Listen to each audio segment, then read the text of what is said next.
Hey guys, welcome back to the channel. So behind me I got a 2006 Nissan 350Z convertible, and today we're going to be replacing the exterior door handle on the driver's side door. And before we go ahead and begin, guys, if you guys haven't subscribed to the channel, hit the subscribe button down below. Definitely smash that like button because it helps the channel out. And with that said, let's go ahead and get started on today's video. So first things first, you got to open up the door that you're going to be replacing the exterior handle on, and it's going to be quite simple because we have access to our bolts. So just by removing a few things, the whole panel doesn't have to come off. Now, I'm going to get you guys zoomed in a little bit here to show you a couple differences that are going to be happening with this car. And just to give you a good idea, if you have a regular non-convertible 350Z, you're not going to have this part right here, this reinforcement for the door. You'll have another plug just like this one is down here. On this particular one, since we do have a convertible, we have to remove this strike plate or little door lock. I guess it's there to help reinforce the door because there is no top for this particular vehicle. Like I mentioned, it is a convertible. This is where they make a difference. And in order to remove that, you're going to need a T30, and there's 3 bolts.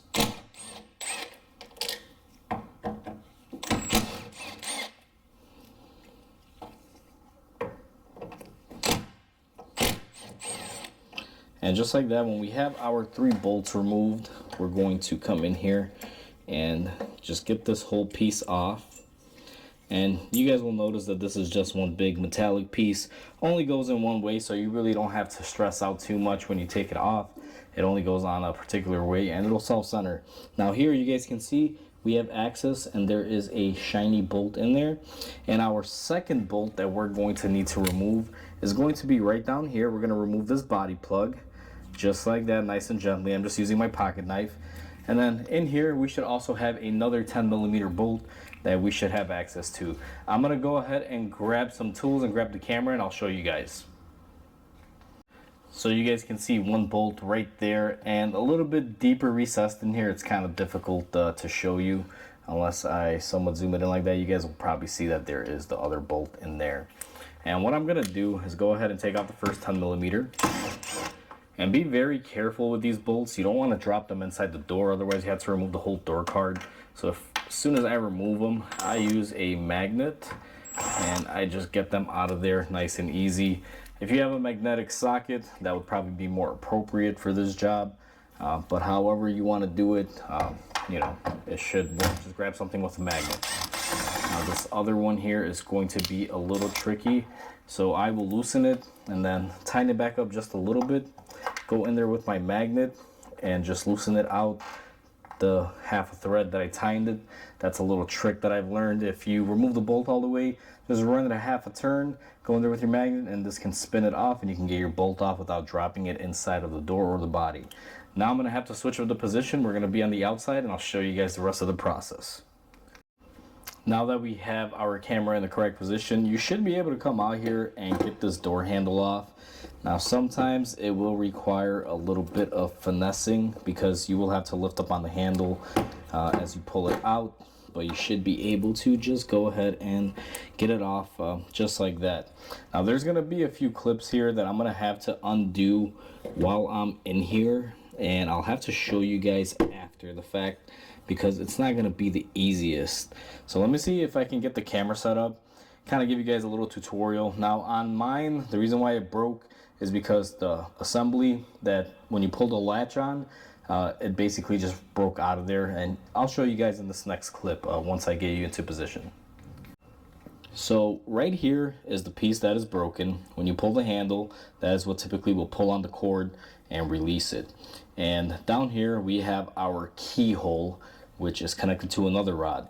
And the way you're going to want to do this, and this video is not going to justify this, guys, I'm going to have to show you, once I get this off, but I'm going to use my pocket knife, and we're just going to pop off this clip here.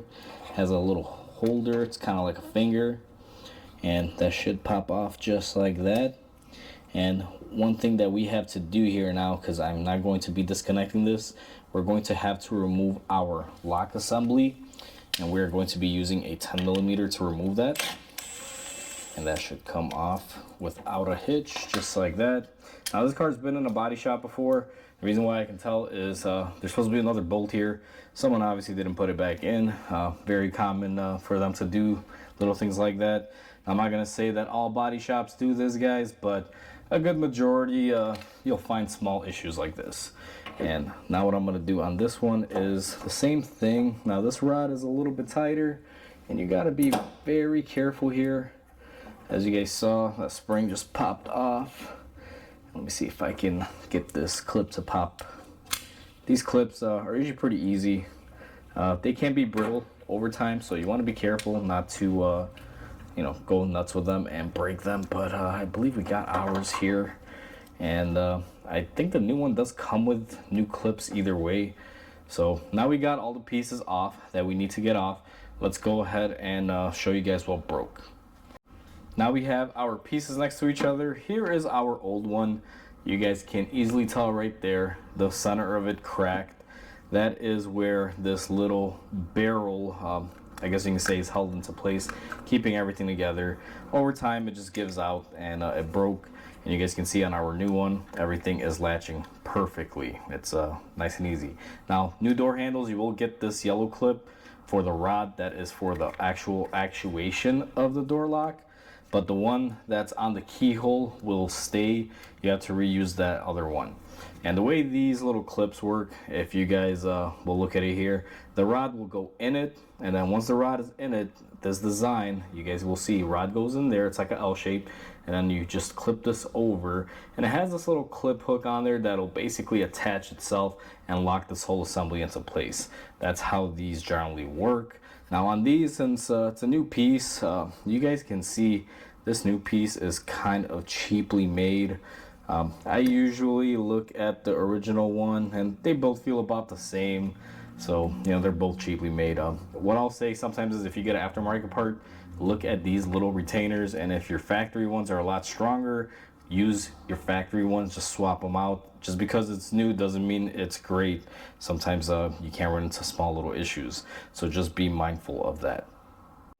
And just a quick update, guys, I made a blunder earlier. When we took off our keyhole, I told you guys that it was missing a bolt because of a body shop. Well, I was actually wrong, guys. I misspoke. The bolt that was missing was the one that we took off where that rubber plug was on the lower one to be able to get our door handle off.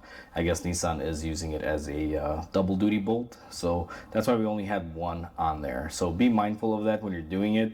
Make sure you put it in the correct place. You don't want to put it on the wrong one, insert your handle to find out that you got it incorrectly. So just be mindful of that. We are back on the car, and luckily for me, that bolt for the lock, I kept it in the same place. So what I'm gonna do is just go ahead and put my lock mechanism on here and start hand threading my retaining bolt for it and just get it into place. And I'm gonna use my impact to just lightly get it tightened up. Don't go too crazy with them, guys. You definitely don't want to break them. And next thing that I'm going to do is go ahead and lift up my lock rod here for the actual key assembly, and this portion of it is what makes this job a pain, especially if you don't take off the door panel like we're choosing not to, just to do it easier. But as you guys can see, I was able to get it. Now that we got our lock assembly, guys, it's time to hook up our rod for our door. And the trick that I've learned for this is that this rod can come out of the door just like that. And what I typically do is I'll go ahead and insert it in here and lock it into place if I'm able to. Now clipping it on is going to be a little difficult.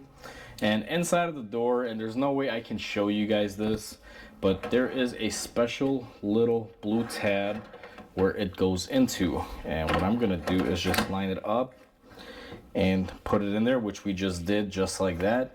And the next step is just going to be really simple. We have to get everything back into place without scratching the paint, and we got to be very easy with it. But just like that, it looks like our assembly is in, but there is a little clip down here that has to go in the body, and I'll show you guys on the old piece. Because I'm going to be fighting it a little bit. You almost kind of have to lift up and angle it down to be able to get it to go in. So in the last clip, you guys saw right down here by the keyhole, it was giving me a little bit of an issue. On the actual door handle, you have this little piece, and you guys can see there's a little bit of gap there. What I was trying to do is line this tab up on the inside of the sheet metal of the body while pushing it into the correct angle and down. This is not something that I can really show you. It's something that you just have to mess with and get it in the right position, because the sheet metal for the door has to go in between there. That is the support for the bottom. So when you pull on the door, it has something metallic to grab onto. As you guys can see, that is a metal fastener on there. So it's just another nice secure point for it, and also for the key lock area. That's what I was fighting with right here. Best angle was kind of going like this, kind of pull it out and move it. You will have to lift up on the handle a little bit to move this guy so you can get proper clearances in there. It's just a little back and forth, but you should be able to get it fairly easy. It takes about 5 or 6 minutes of fighting with it, unless you get lucky the first shot and you get it all lined up. Now I've already gone ahead, mine's all lined up. It's time to bolt everything back in. Now it's time to put our bolts back in, and what I like to do is grab a magnet, same method that we used to remove them, I employed to put them back in. This top bolt is not horrible to get in. It's not as recessed, but this bottom bolt, guys, now I have to block the camera here for a second. This one is the one that'll fight you a little bit. And once you have it lined up, what I do is I pull on it with my magnet and I know I have it in place. Then I can go ahead and bolt it up. And be easy with this. You don't want to go too heavy and just, break it, because if you use the gun really quickly or impact it too hard, it is plastic, it's just going to spin and break. So be mindful of that. Now that we have that into place, we are just going to be needing our 2 plugs, or 1 plug I should say, and that's going to go right down here. Just go ahead and push it back into place. And the next thing is we're going to need our little latch assembly, which only goes on one way. So you just line it up. I'm gonna go ahead and put my bolts in, and always hand thread these in. Don't just take your power tool or your tool and zap them into place. I find that they can be a little difficult. As you guys see, this bottom one, it went in, but I had to back it on and off to be able to get it to tighten up. This corner one underneath this seal can sometimes be a little bit of a pain. See if I can get this one lined up in there. Alright, just like that, they are all lined up. Now once you get all 3 bolts in there, itself lines up. So what I do is just go ahead and hit these on. And there's no torquing here, guys.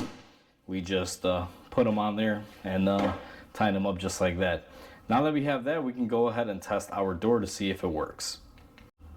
So we are all said and done, guys. That's how you replace the door handle on the 350Z. This job isn't horrible, and if you have a few tools, you are able to do it within an hour or so at your house. It's really simple. The biggest takeaway is, if you're gonna do it the way we're doing it without removing the panel, if you do drop those bolts, you will have to remove the whole door panel out. But if you're careful like we were, you should be fine, and you're able to do it that way. Just be mindful not to cut your hands. Sheet metal can be kind of sharp on these. Also, on top of that, just be careful not to scratch your car's paint, guys, because sometimes you got to move stuff in and out of there, and it can potentially scratch the paint. So just be mindful of that if it's your car or a customer's car. You don't want to damage it or put scratches in it. So hopefully you guys enjoyed this video. Please comment, like, and subscribe, because it definitely helps the channel grow. Hope you guys have a wonderful day, and I'll catch you guys on the next video.